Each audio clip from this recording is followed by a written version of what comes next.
So we've reached Perek Tzadik Aleph, chapter 91, famous chapter in Tehilim, called Yoshev Beseter Elyon. A lot of people have no idea what this chapter is all about. It's very different than the rest of Tehilim.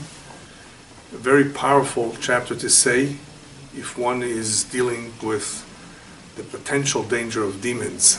Ruach Ra'ah, along with chapter 90 and 91 are both helpful for these kind of situations, but especially 91. As you will see, pretty much all of it deals about demons, all kinds of mazikin. So I decided to give a brief introduction about this world of demons, even though I speak a little bit about it in another lecture about UFOs. If you're interested, it's in the internet in two parts, part 1 and part 2. What are UFOs and how does Judaism see them? Do they exist? What kind of powers are they?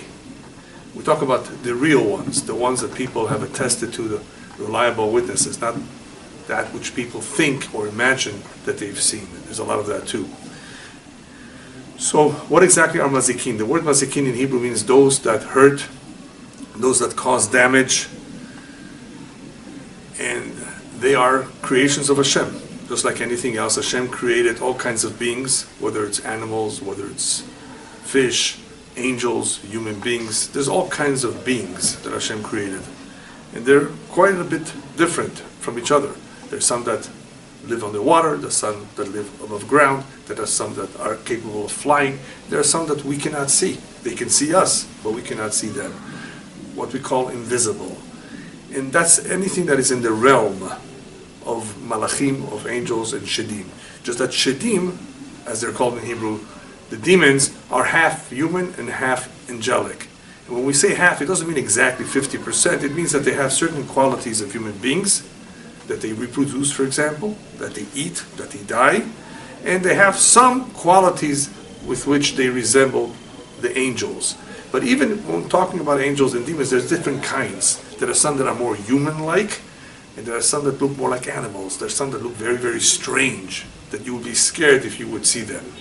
And there are some that you would never know that they're demons because they look pretty much like human beings. Unless you took a closer look and you examined their feet. Because one type of demon has chicken feet. So, I don't think you'll ever have this problem unless you're around Melrose maybe. Yeah, certain avenues, certain streets where you may find all kinds of strange entities. And you never know. Now, the reason why I say you probably will never run into them is because, for the most part, they're in rural locations, not in urban cities. This is not their place. They're not supposed to be here unless you're involved with them, you're calling up on them, you somehow interact with them, then they can come to you. Or unless they've been there from before and the house was built later there. So, usually, human beings don't encounter them unless they live in the woods, in the mountains, away from most people. They pretty much don't interact with people unless they're the type of shedim that are called mazikin. The real mazikin means that they are sent as messengers from Hashem, just like angels. They have missions. They have all kinds of missions. And one type of mission is to punish. There are certain mazikim that punish. They're called malachei chabala, destructive angels. So usually they don't disturb, usually you won't have to deal with them, but it's important to know about them because, as we will see, there are some that invade our dreams, and those are very, very nasty. So remember, there's different kinds. There's some that will appear, some that will not appear, but are still there, and some that will even invade the dream. Different levels, different kinds, and the rabbis tell us there's so many of them, much more than the human race. So even though we're several billion people now, imagine there's more shedim and mazikim than there are human beings. And Hashem intentionally did not want us to see them because we would be scared. And of course, in order for us to function properly with free will, we can't see certain things. Certain things are concealed from us, including this here. But from time to time, they, for some reason, and we don't know all the reasons, have permission to appear. And the rabbis tell us, if you're three going together somewhere, usually they won't appear, they won't hurt you. With two, they may appear, they won't hurt you. With one, it could be dangerous. So you don't want to be by yourself, especially at night anywhere, unless it's in a very public place. Because when a person is by himself, they tend to antagonize him. Even though they don't hurt him, they tend to sometimes make fun of him. There's different kinds of shadim, and some of them, that's what they do. They make fun. They laugh at you. And they can appear in all kinds of ways. So even though they have a certain appearance, but sometimes they have this ability that they can turn into whatever they want to scare you. And people, of course, have witnessed this in all cultures. This is not just something Jewish. So when you see that many, many people describe them, even though they may not know what they are, you realize that there's something there. People didn't just make this up. In all the cultures of the world, it used to be that they were more common. People were more familiar or more aware of them than they are today. Today in the Western world, a world of technology, people just don't focus on these things anymore. Magic, witchcraft, and all these things. But they did exist in the past, and they still do exist today. Just in the past, they were more aware of it. And of course, whoever was very knowledgeable about it knew also what to do in order to protect himself from them. So again, don't worry about them so much. There are certain things that one can do to protect himself. As you know, the mezuzah is a protection for the home. And there are other protections that one can have that could be to his benefit in certain situations. I say in certain situations because the rabbis tell us that certain individuals are more susceptible or more exposed or can get more hurt. For example, little babies. Hashem Yishmor, God forbid, it's a more delicate situation. They need more shemirah. Chatan v'kala, a newlywed, they just got married, they need a little bit more protection than the average individual. Because there are certain individuals with whom they are more midgarim bahem, as we say in Hebrew, they pick on them more. For some reason, they pick on certain individuals who are more, I guess, delicate. Their situation is delicate, perhaps because they just became married, so that's something very special and beautiful, or a newborn.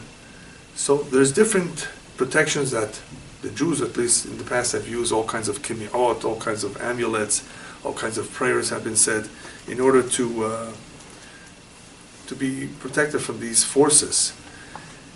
Now, there are good forces that protect us too. Those are the malachim, those are the angels that protect us, and there's different kinds of angels. The angels that we create through our good deeds, through our mitzvot, the angels that Hashem sends on a regular basis to accompany the righteous.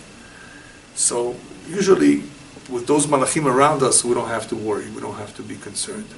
And the same is true with the night. If a person says the Shema Yisrael properly before he goes to sleep, he wears the tzitzit on him.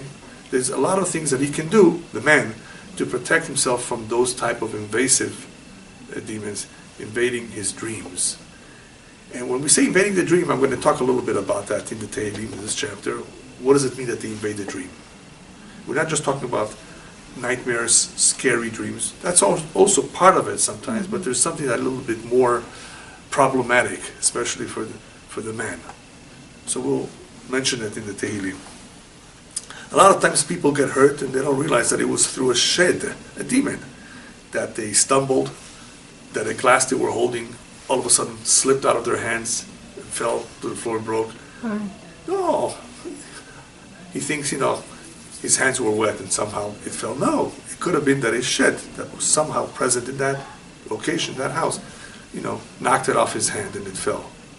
Why? For only reasons that Hashem knows. We don't know.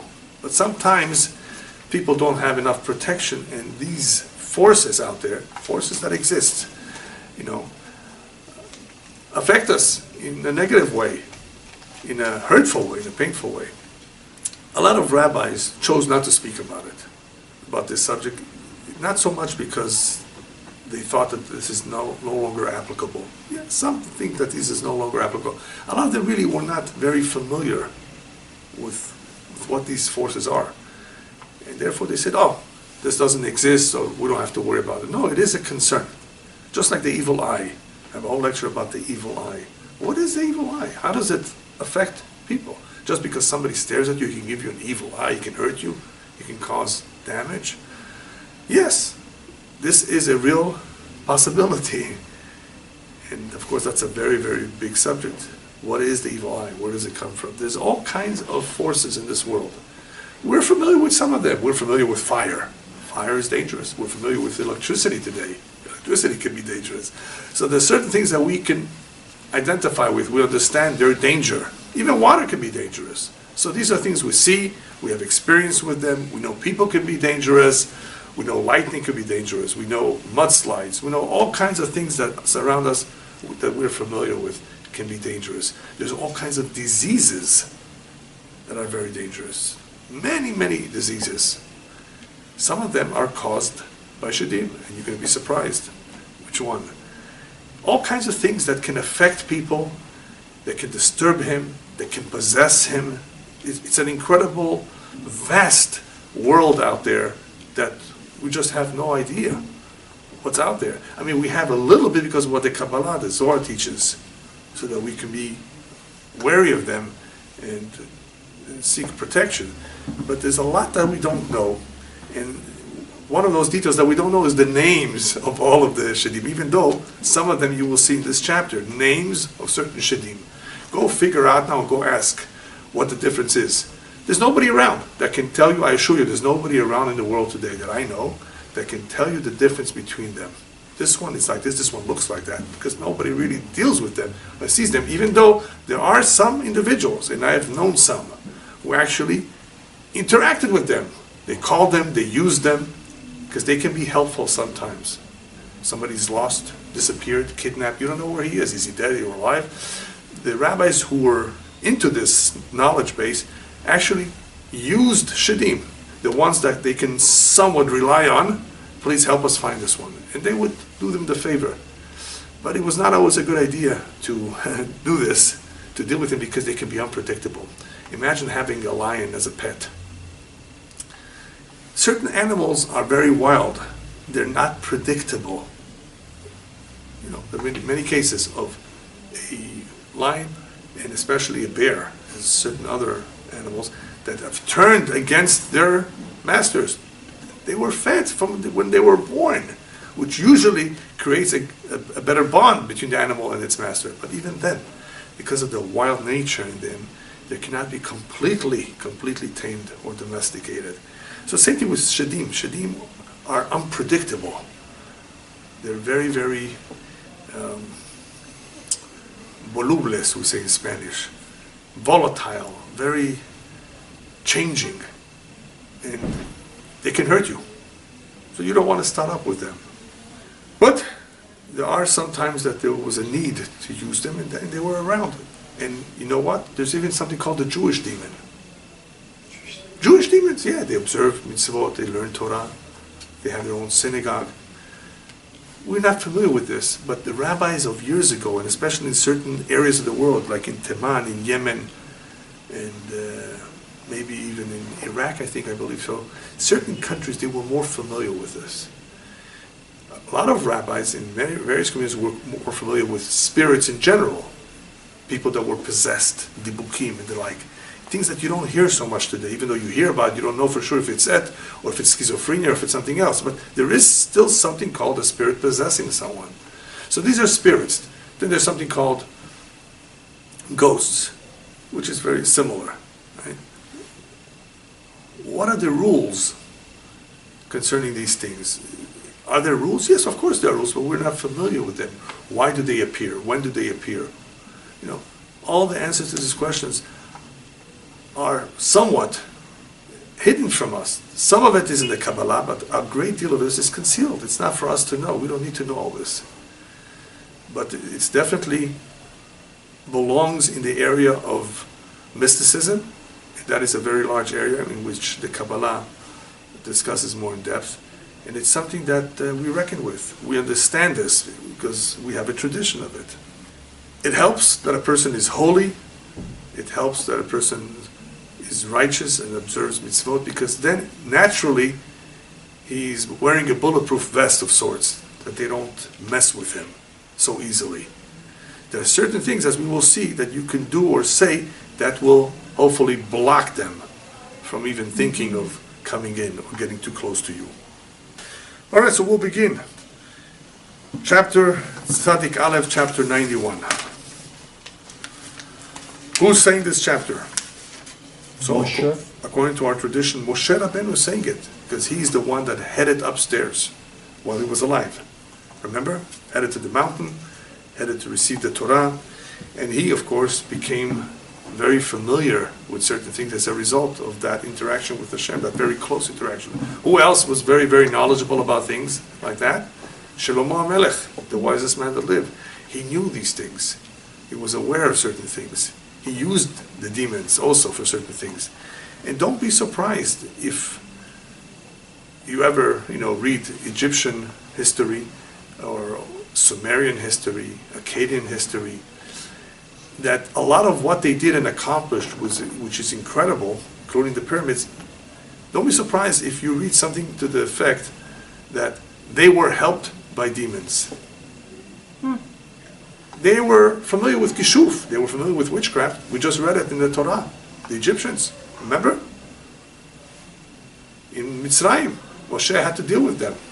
He had to prove to Paro, what I have is not witchcraft, what I have is directly from him. And he can beat all those forces, and you're going to see it. So these forces existed, they still exist on a lower scale, and in some places people are more familiar with it. So Moshe Rabbeinu is familiar, and he tells us like this: Yoshev beseter elyon etzel Shaddai itlonan, you, Hashem, who dwells in the shelter of the Most High, because he's upstairs. Betzel Shaddai itlonan.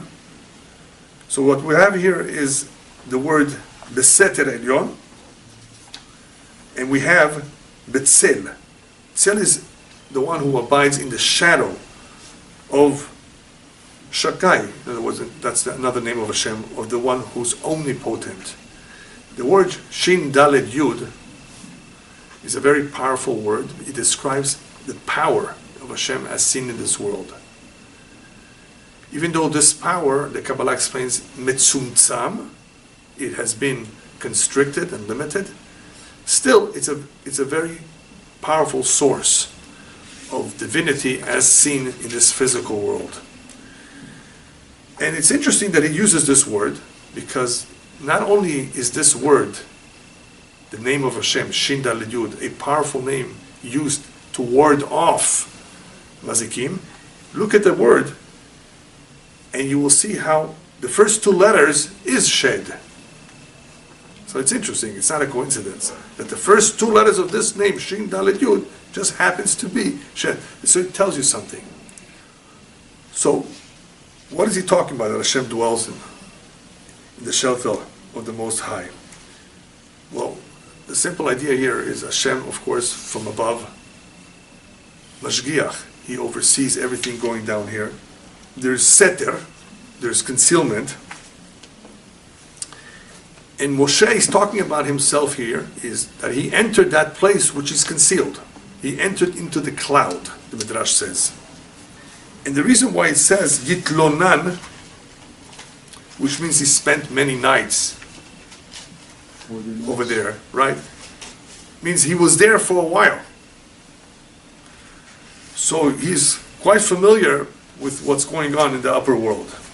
By the way, this particular chapter is also called Shir Shel Pegaim. This is a song of misfortunes.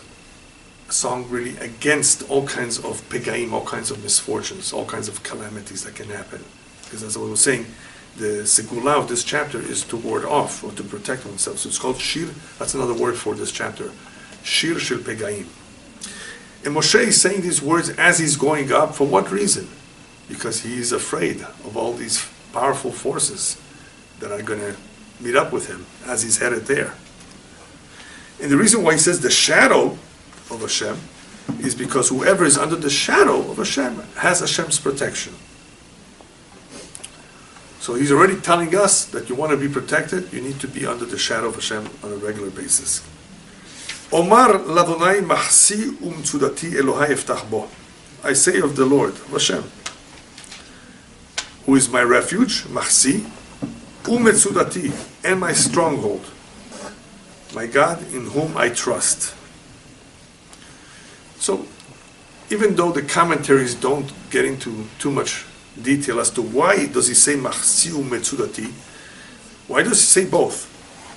My refuge and my stronghold. And a lot of people who learn this just want to think that this is all synonymous, very similar, it's poetic, so he uses different words to say the exact same thing. But as I've told you from the very beginning of Tehilim, there's no such a thing as repetition here. Every word means something. Every word chosen has great meaning.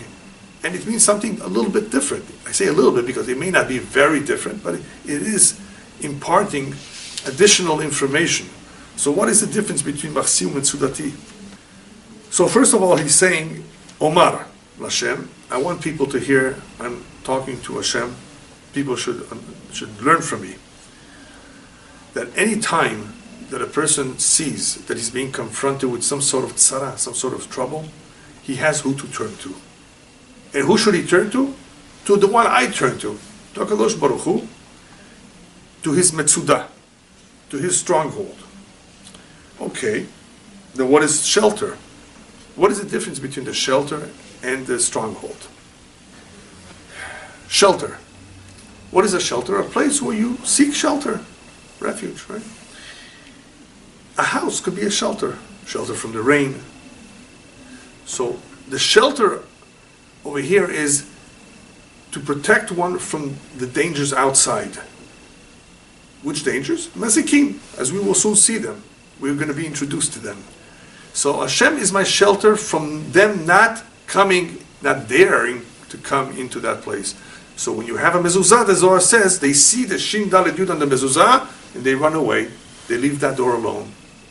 So you see, so Machsi is a shelter from the Mazikim. They can no longer enter such a place, even if they wanted to. They see that, they run away.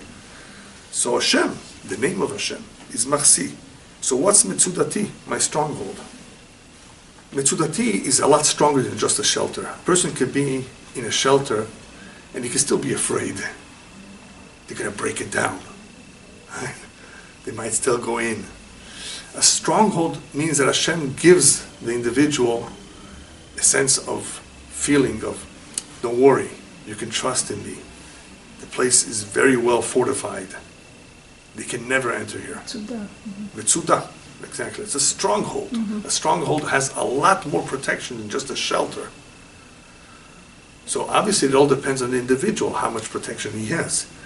But Hashem is our shelter. He is our stronghold. We can turn to Him. We can trust that He will always be there for us, as long as we behave ourselves, of course. So that's why He uses these two, because they really talk about different things. And how is it that He will protect me? Because I trust Him. So here He's already revealing to us what was told to us several times, that midat bitachon, the attribute, the quality of trust in Hashem, is very powerful. It lends a person additional protection from Shamayim, just because you trust in Him. Hashem says, you trust in me, as we will see towards the end. Just because of that I will protect you. So that's powerful. All right. And now we begin to see action. You ready? What exactly happens? Ki hu yatzil lecha mipach yakush midever avot. Pasuk Gimel. Verse 3. He will save you from the ensnaring trap. Mipach is a type of trap. Yakush, it ensnares. And also He will save you from midever avot, from the destructive pestilence. So if we translate this literally, that's more or less the translation. We have a pach, which is a kind of trap, and we have dever, which we're familiar from other pesukim, which means usually plague, pestilence. And the word havot means destructive. It causes tremendous destruction. It causes loss of life. But that's the literal translation. The deeper translation, we're talking just in the mystical area. We're talking about various names of Shadim. Even though these don't appear to be names of Shadim, as the other ones, they are still names of different kind of demons and destructive angels. One behaves like a trap. People stumble, get trapped. And one behaves like a dever, where a lot of people lose their life. Plague. I'll give you an example of Dever Havot. A wildfire. Wildfire? So somebody can say, oh, it's a cigarette, oh, it's Santa Ana winds, oh, it's this, it's that. Things like that that are so destructive where human life is lost and property damage and the billions of dollars. It doesn't just happen by itself. Nothing happens by itself. This is an act, mishamayim. But who carried it out? Certain demons that are very, very good with fire. That's what they do. Fire. They burn. Now, could that demon do other things? Possibly. I didn't ask him. What else can you do? But this is a type of damage. So, Dever Avot, even though the translation is pestilence, it could also mean that we're dealing with this particular demon that causes Havot, causes tremendous destruction in all kinds of ways. Next, so what do we do about them? So Moshe Rabbeinu tells us, HaKadosh Baruch Hu takes care of you, בעברתו יסך לך ותחת כנפיו תכסה צינה וסוחרה מיתו.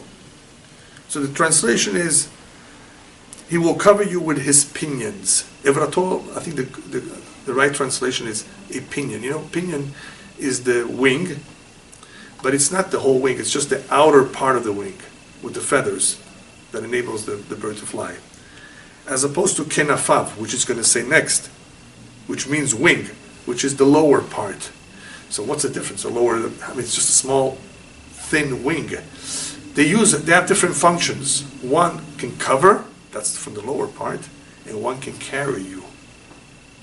So that's why there's a very important distinction here. People don't realize it. Oh, bevrato, kenafav, it's the same thing. It's not. We talked about two different kinds, important kinds of protection. Bevrato yasechlach. So he will cover you with his pinions, and you will find refuge. Tachat kenafav techse, you will find refuge under his wings. Tzina vesochera mito. And his truth is a shield and an armor. Okay, so what is the difference? So if you remember Parashat Azinu, that portion of the Torah where Hashem talks about an eagle, how an eagle deals with its cheeks, how it protects them, how it feeds them. So this reminds us a little bit of that particular situation, that verse where Hashem uses the eagle also to convey to us how he protects us. He puts us on his wings. He covers up his cheeks with the wings. In other words, he does different things for his cheeks. Why does he carry the cheeks on its wings? Because he's afraid of the human arrows. He's not afraid of other birds because he flies very, very high. So he puts them on top of his wing. He carries them. But he also has the wings, at least in the nest and in other situations, to protect him as well. Not when he's flying, but when he's already in the nest. So there is a protection being covered by his wings, and there's a protection being carried on the pinions or on top of the wing. So what's the difference? How does that affect us? But this is something that we see in the eagle. And in the same way that this is a type of protection, two protections that the eagle gives to his cheeks, we have that with Hashem. And we have it in the following way. If Hashem puts us on his evrato, on top, it means that any mazik cannot get close. And if they do, he raises us above them. He picks us up. They can never get even close. So that is a very, very high form of protection. As he puts us on his wings, nothing can reach us. The other one, Tahat kenafav tehseh, is also a protection, but that is already much more of, the danger is already there. It's already present. He won't let them hurt us. It's already there. It already got in there. So you still need Hashem's protection. So this is very significant because in the past the Mekubalim, the Kabbalists were aware that certain dangers existed, and they did all kinds of things to protect themselves, to maintain a distance between the impure forces, that they shouldn't get too close to them. They drew circles and they used all kinds of Kabbalistic names which they placed in certain locations, and the mazikim would not be able to penetrate. beyond that circle. Some were more powerful and they penetrated, but they couldn't penetrate the second circle. It was much more intense. So these are all Kabbalistic ideas which we're very, very far from understanding how they function. But there is something like that, that is a certain Shemirah can create safe distance between us and them. But if God forbid that we're able to penetrate, we still need Hashem to protect us as a form of tehseh, cover, and make sure that we don't get hurt, even though they've entered. Tzina v'sochera mito. This is also another kind of protection. They act as a shield. In other words, our deeds that we perform, the mitzvot, they shield us. Rabbis tell us that Torah shields us. A person who learns Torah shields us from the evil inclination. It can shield us from all kinds of harm. A person who gave charity, the charity is also a very powerful mitzvah. It shields him from unnatural death, the Pasuk says. Some mitzvot last for a while, some mitzvot only are protective of one when he's involved in performing them.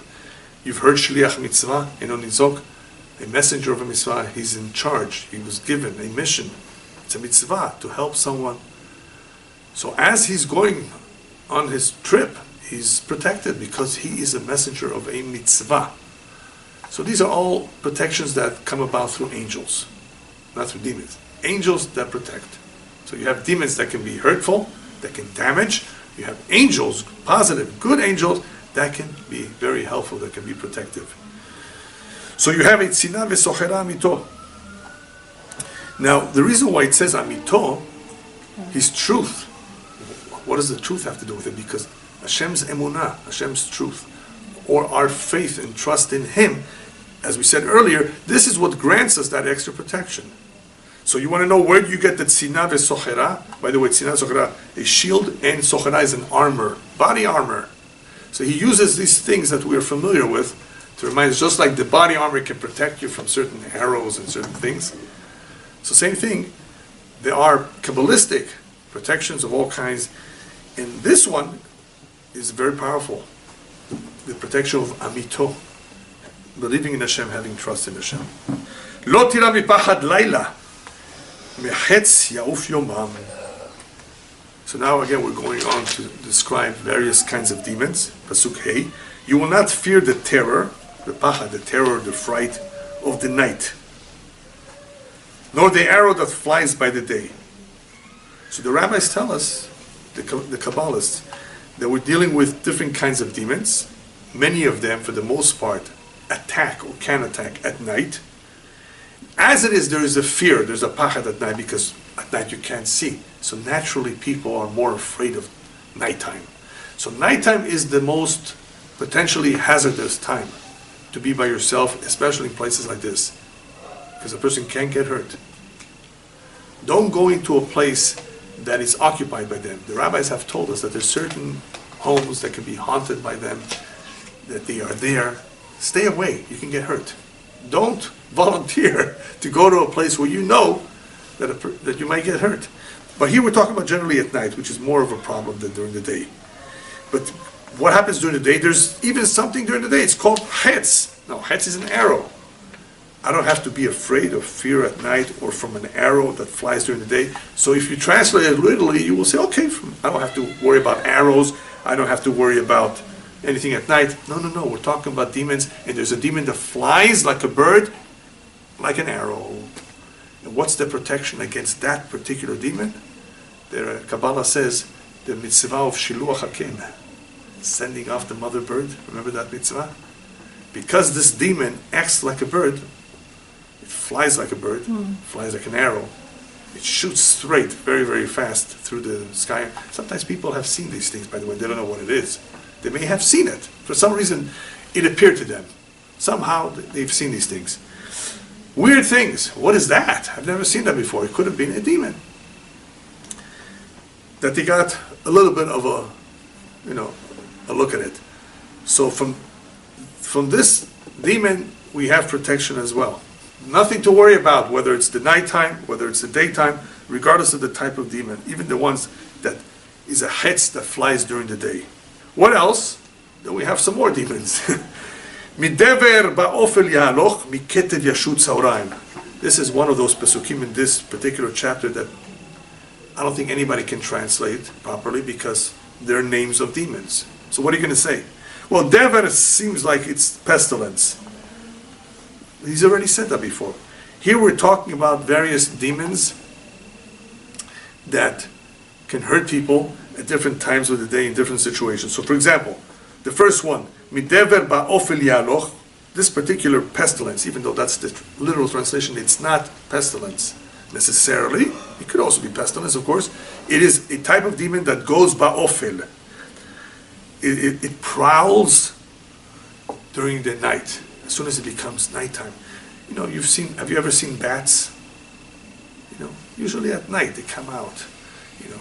So there's different animals, as it is wild animals, most of them hunt at night. That is their time. Hashem said, human beings, you sleep at night. Animals, you are active at night. If we were active at the same time, it wouldn't be good. Right? So these kinds of demons are like animals in a sense. They are more active at night. So you have Dever, Ba'ofel Yahaloch, then you have Miketev. Ketev is a very, very nasty, dangerous type of demon called Ketev. Ketev Meriri, the Torah discusses this. Ketev Yashut Sauraim. The destruction, I guess we can translate that ravages at noon. There's a type of demon that has certain hours of the day where it's most active. The rabbis even tell us to avoid certain hours of the day during certain months of the year, when that particular Ketev is very active. It's destructive. People can get hurt from it. People can die from it. So it's one to be concerned about. But what is he telling us over here? You don't even have to worry about that. And this is very important. The fact that he's telling us that we don't have to worry about this, it means that our protection from Hashem is so powerful that these guys won't ever get close. And if they do, they run away. As long as we have that protection. There were great rabbis who weren't afraid to go by themselves. They weren't afraid of witches. The rabbis are known to have been around these types of people. And as one rabbi told the witch that was going after him, trying to do something to him, said, you can do whatever you want, try harder, and you will see nothing will help you. Shum davar lo yazor lach. Nothing. Go ahead. You want something? She was trying to take some dirt next to his feet. She was throwing water on him. She says, go ahead, do more, as much as you want. Yeah, would you like me to pose? Yeah. Do whatever you want to do. You won't be able to. You won't succeed. So some rabbis were very, very strong. They knew themselves that these people won't hurt them. The average person cannot take that chance. But don't worry about it too much, because we don't run into this all the time. All right, what else? Yipol mitzidecha elef urevava miminecha elecha lo yigash. So this is an interesting pasuk, because you may wonder, why does he say that 1,000 may fall at your left side and 10,000 at your right, but it shall not reach you? 1,000? 10,000? What kind of numbers are those? Why not just say 10,000? Why say 1,000? Well, we're obviously making a distinction between the left and the right hand. From the left hand, the hand that puts on tefillin. That's one mitzvah. 1,000 you can destroy, you can destroy them. Not only ward them off, through certain mitzvot you can destroy demons. Certain types of demons can be destroyed. The left hand, 1,000, and the right hand is more powerful, because the right hand is the most active hand. It does more mitzvot. 10,000. Elecha lo yigash, they won't get close to you. On the contrary, you will actually destroy them. Since when can we destroy demons?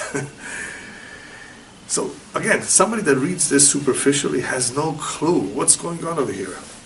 But the Zohar goes into it more in depth. We're talking about, for example, Kriyat Shema.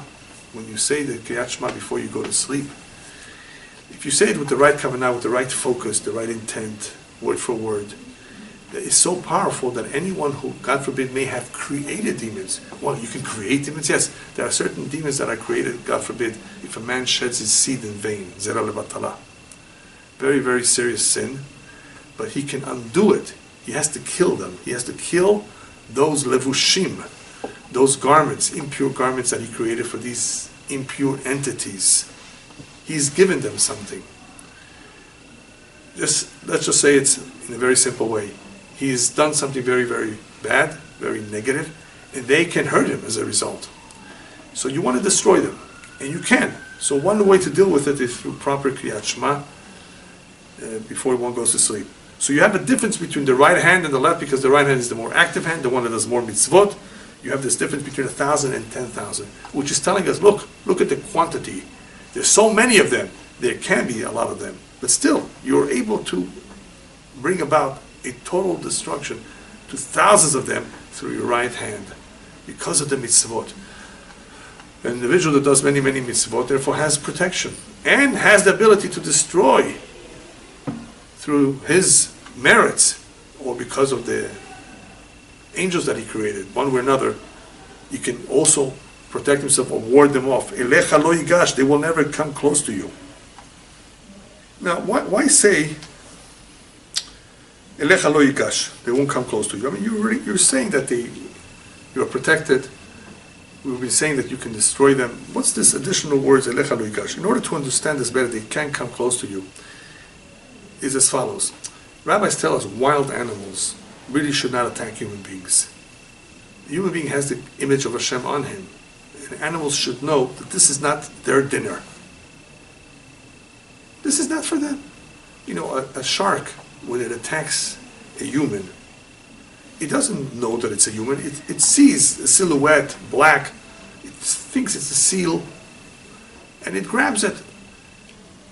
And then it realizes, oh no, this is not what I'm used to eating. It lets go. Usually, a shark will not consume the entire human being. Usually not. So, what happens, however, is after the first bite, there may be a lot of loss of blood, and the person can die from that too. But that's not the intent, that the animal should go after the human being.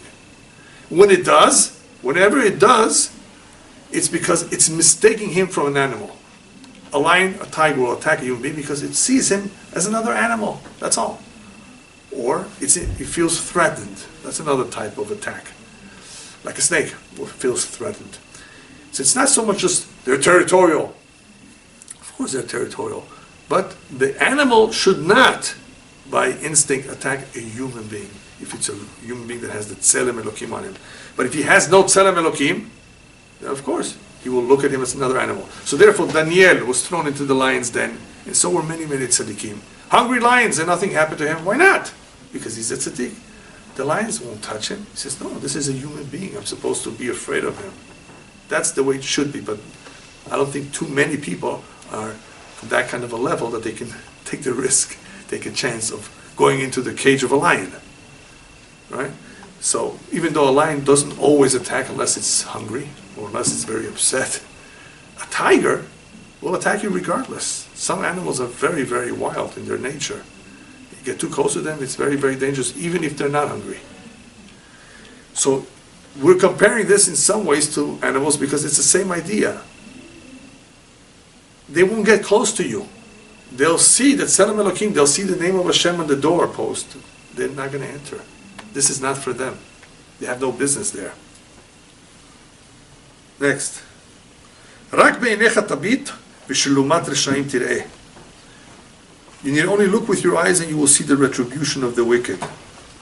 This is just a way of telling us that nothing will happen to you, but you will see the retribution of the wicked. In other words, you will see how other people did not have that protection and they did get hurt. Why is he telling this to us? There are times where an individual is righteous, but he's not so righteous as to deserve to see the downfall of his enemy. The best example I can think of right now is Eshet Lot, the wife of Lot, if you recall. She was told, don't look back. You're being saved from Sodom and Gomorrah, you're being saved, you and your husband and your two daughters, but don't look back. She did look back, and she became a pillar of salt, as described in the Torah. She did not have the zechut, the merit, to be protected while seeing the downfall of her neighbors. She was not such a tzedekah. She was not so righteous. She did not have enough merits to be able to look back. So here he's telling us, one who has bitachon Hashem, one who's a righteous individual, he's not only protected, he's able to see how others are not saved, how others are not protected, and he is. So he can tell the difference. Because he might say, well, nobody's going to get hurt. I wasn't hurt because maybe it's a coincidence. No, you will see the difference. You will see with your eyes. In other words, nothing will happen to you, but you will still be able to see with your eyes what happens to the Rashaim, to the wicked. Ki ata Adonai machsi, elyon santa me'onecha. So now he's giving an explanation. So why does this individual merit to get all this protection? Because he has turned to Hashem and told Hashem, you are my shelter. You have made the Most High your haven. Since you have made the Most High, in other words Hashem, your haven, you've turned to Him. What's the difference between Machsi and Me'onecha over here? You can say the trust, and you can say another one is your prayer.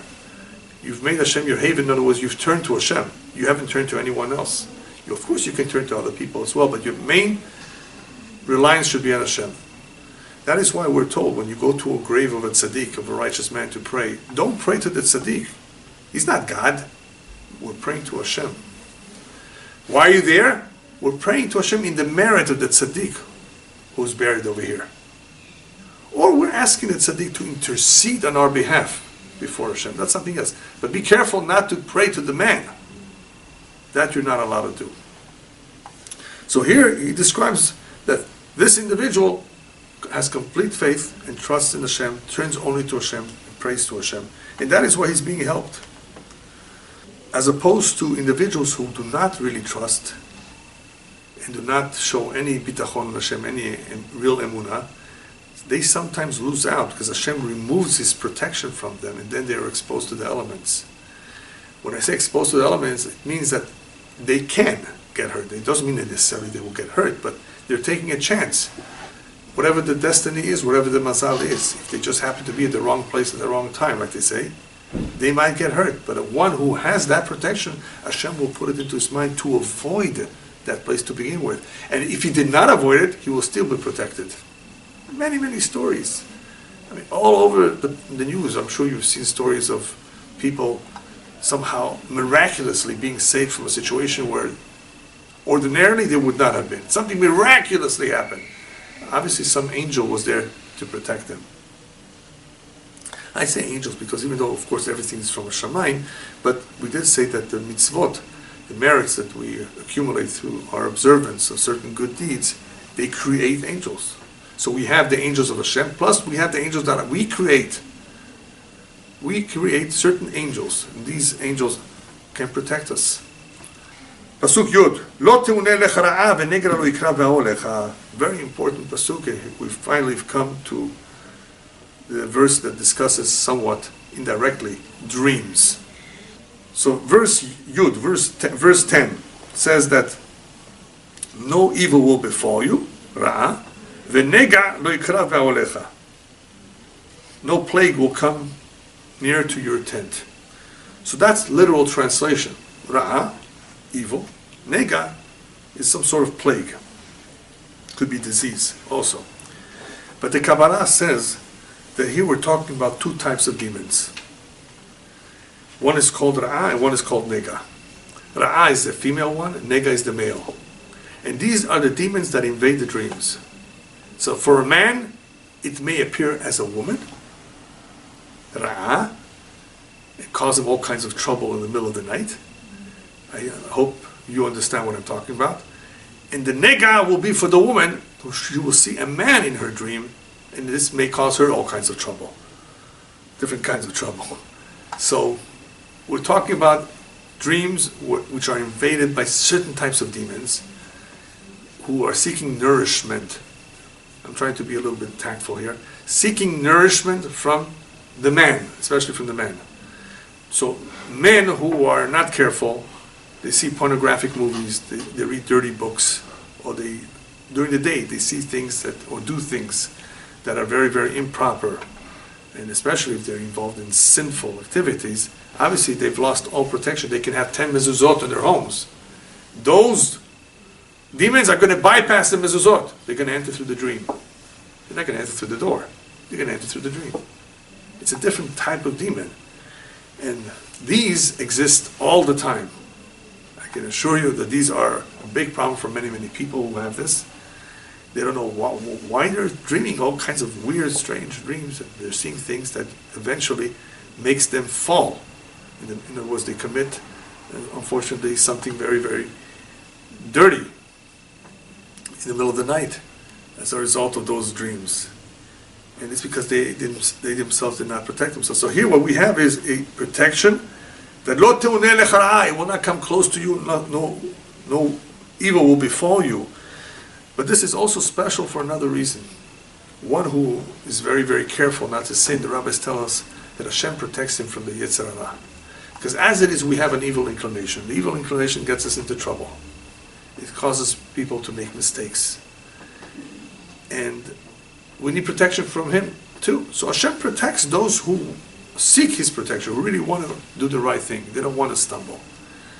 So Lo Teuneh lecha ra'ah, Hashem will protect you that because of the Torah that you learn, because of the mitzvah that you do, that the Yetzer Hara, the Ra'ah, Yetzer Hara is called Ra.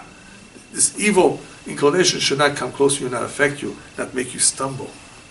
Against your will. People can easily stumble and get hurt in all kinds of ways. So if a person is careful and really, really doesn't want to do the wrong thing, then he has more protection. But if he himself is not careful, he's not going to earn that protection. There are dreams that make people very, very afraid. They scare them. Also, they may have done something wrong. All kinds of scary dreams could be because of something wrong that was done during that day. But there is one particular one that I mentioned in the introduction that a lot of people are unaware totally. And that is called Ra'ah. Ra'ah is not just evil. There's a certain demon that does not invade the dream. It invades the human being in a sense, as a disease. A disease. Which Shlomo Melech Kohelet describes in his book Kohelet, Yesh Ra'ah Sheraiti Tachat HaShemesh. There's a certain evil that I've seen under the sun. I've seen something very, very nasty. People who all of a sudden can no longer give charity. They've become so stingy and misers. Chasis, Bachil. Yeah. They can't give, and they used to, and it's become a disease. It's not just a little bit they can't give, sometimes yes, sometimes no. No, they're having a hard time giving. It's a punishment from Shemaim. All of a sudden they feel that their hands are closed. They can't open up their hands. They can't enjoy their money. We're not talking only about helping others. We're talking about even for themselves. That's the difference between stingy and miser. That's usually the difference that I like to give. A stingy is a person who just doesn't help others. He's cheap, a cheapskate. And then you have a miser, who is miser even for himself. Kilai in Hebrew. Kilai. He doesn't even spend on himself. Imagine he has $100 million in his bank account, and he shops only in the 99-cent store. There's nothing wrong with that, by the way. But he's cheap on himself. He barely buys anything. What are you doing with your money? What are you going to do with that? You're going to take it with you to the grave? Okay. It's a sickness. So it's called Ra'ah. Ra'ah. A sickness from Shamayim. Not to enjoy his own money. Don't think it's something so simple. Oh, you can overcome it. Come on, get used to giving. No, it can become a Ra'ah. It can become a sickness. So Hashem will protect us from all kinds of illnesses, all kinds of sicknesses of this nature, where people are not necessarily physically ill, but all kinds of situations where they're not themselves. Now we've come to the pasuk that deals with angels. He will instruct his angels in your behalf to guard you in all your ways. So here we're talking about a special shemirah, special protection that Hashem gives us when we are on a trip. We head out. We're no longer in our home, in our shelter. Hashem protecting us from the door, through the mezuzah. No. On your ways and your journeys. We need tremendous protection from Hashem. Once you step out of your house, the statistics go up against you. In other words, it's more dangerous than being in your house. Anything can happen. So there are angels that will protect you in your journey, on your way out. whether it's the angels from Hashem, whether it's the angels that we created through our mitzvot, they will protect us also in our journey as we travel.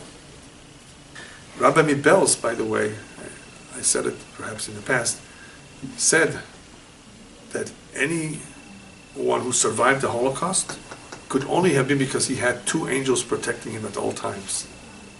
To survive the Holocaust, if you're especially in the concentration camp, to have survived that, especially for a number of years, it could only be because angels were protecting you all the time.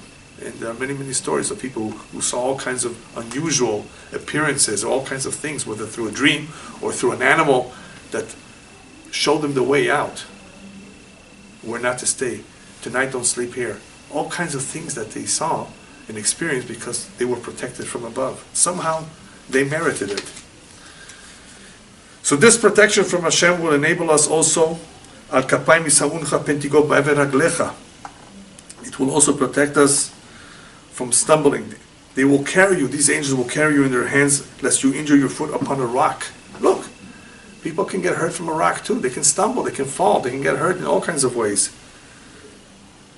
So you have malachim that can protect you from anything, even from something like that. A person gets hurt, a person cuts his finger for some reason.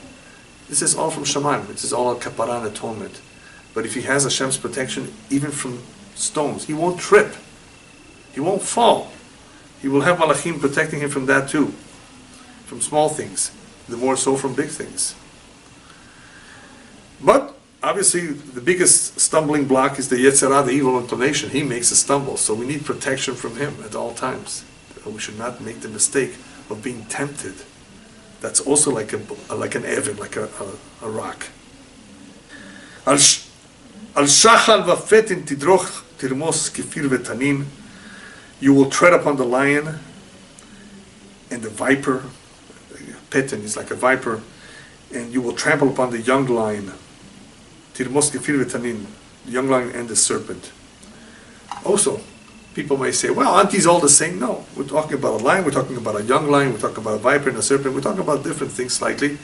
Certain snakes can choke you, certain snakes can bite you, sting you, poison, all kinds of things that can happen. A young lion could be that he's more audacious, more wilder than an older lion.